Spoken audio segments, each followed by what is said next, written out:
Oyo governorship race on front burner as various aspirants canvass support ahead of primaries.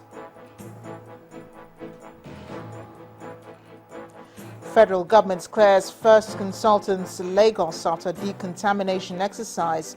Hospital set to reopen.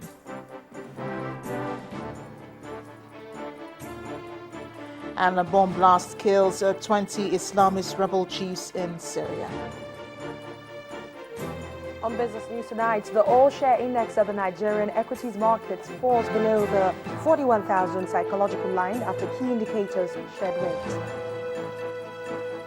And on sports news tonight, Nigeria's Super Eagles seek to get their campaign for a ticket to Morocco 2015 back on track as they lock horns with South Africa tomorrow.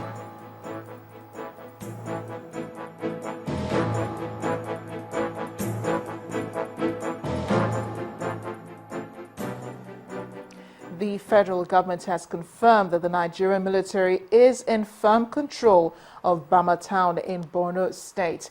Addressing a media conference in Abuja today, the coordinator of the National Information Center, Mr. Mike Omeri, says the military is fighting the insurgents in towns where the Islamists are challenging most of them.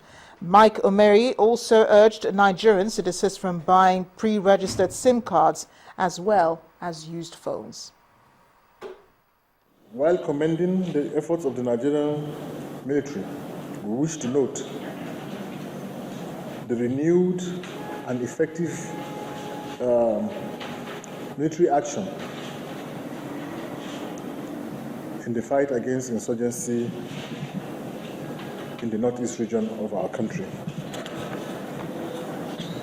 Only this morning it was reported that the military is in total and firm control of Bama. Consistent effort is ongoing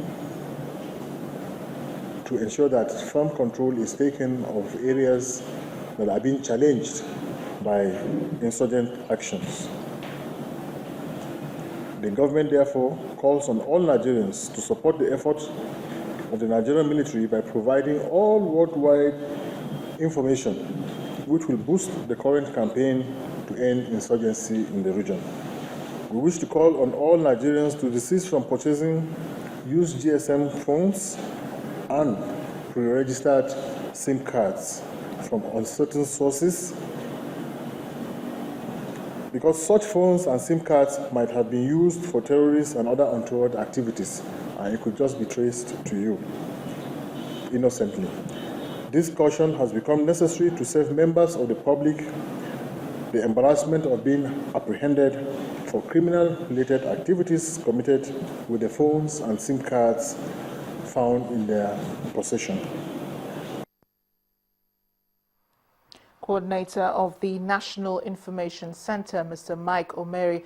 In the meantime, the Inspector General of Police, Sulaiman Abba, says about 20 officers of the Nigeria Police Force are still missing after the Gwoza Training School attack. Following the attack launched by insurgents on the Gwoza training camp of the Nigeria Police Mobile Force in Borno State, the IG had announced that 35 of its men had gone missing. Speaking to State House correspondents, he said the force has been able to trace some of the officers who have either reported back to their bases or to their families. Also speaking on the recent changes he effected in the force as part of reorganization since taking reins of office, Mr. Moro says he was trying to do what has always been done, which is access performance and taking into cognizance vacancies available. I must tell you, the turnout of those missing is still impressive, because we still have been able to trace some of the officers who have reported either back to their bases, some have even reported back to their families. When you get through what they went through, the likelihood of you knowing what to do is not very tenable. There's the possibility that the decision of what you do may not be easily comprehensible.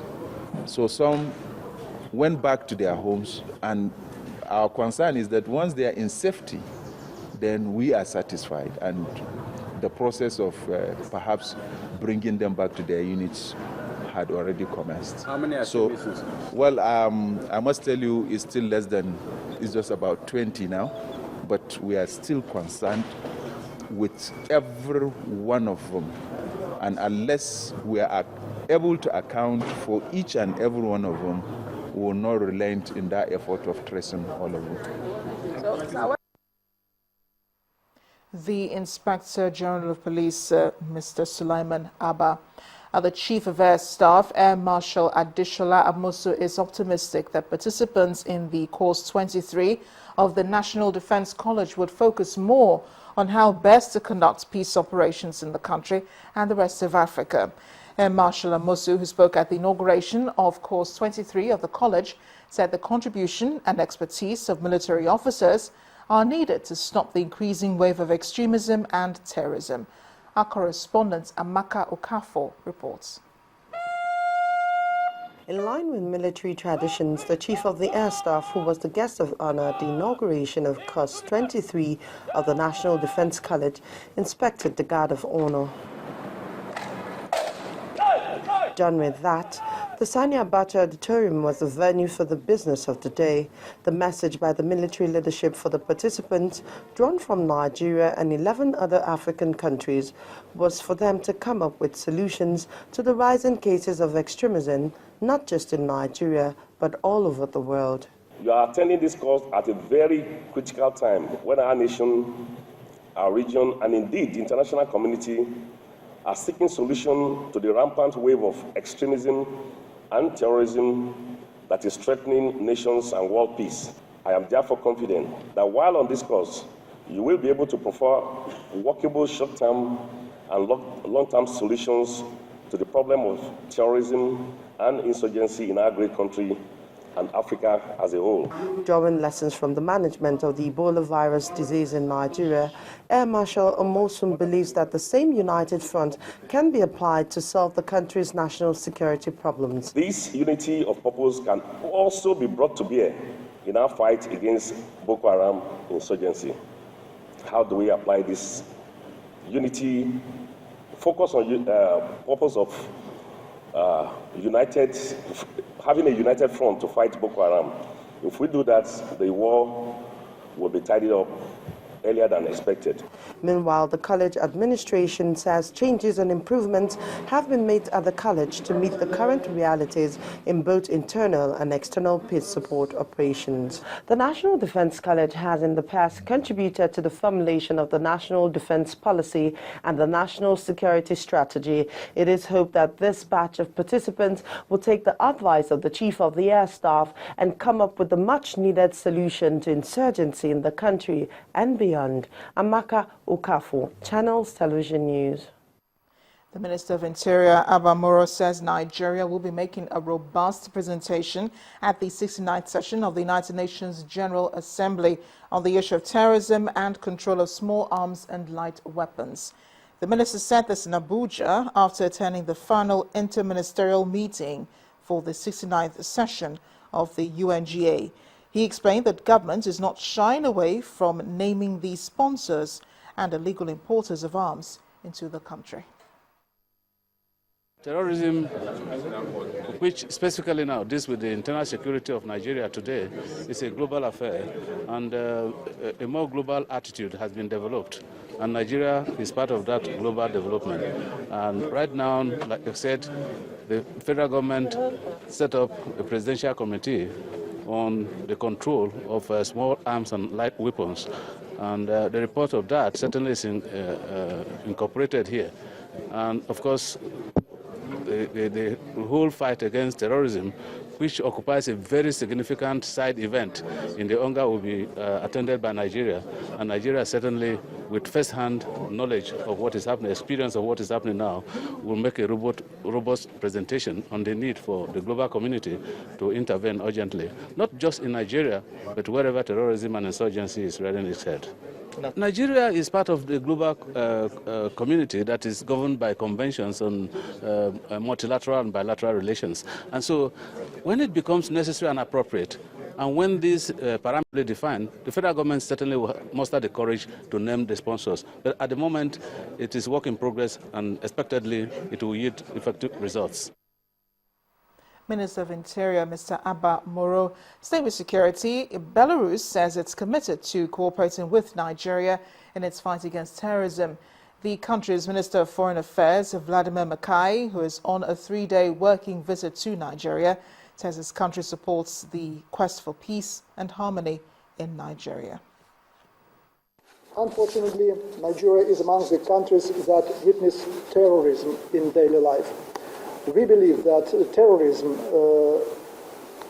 threatened as the deliberate creation and exploitation of fear for bringing about political change, is one of the biggest problems a country can ever face. We do support the intention of the government of Nigeria in order to restore peace and harmony within the country.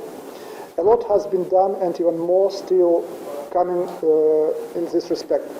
We do believe that the government of Nigeria has all the necessary potential and means to cope with the very problem.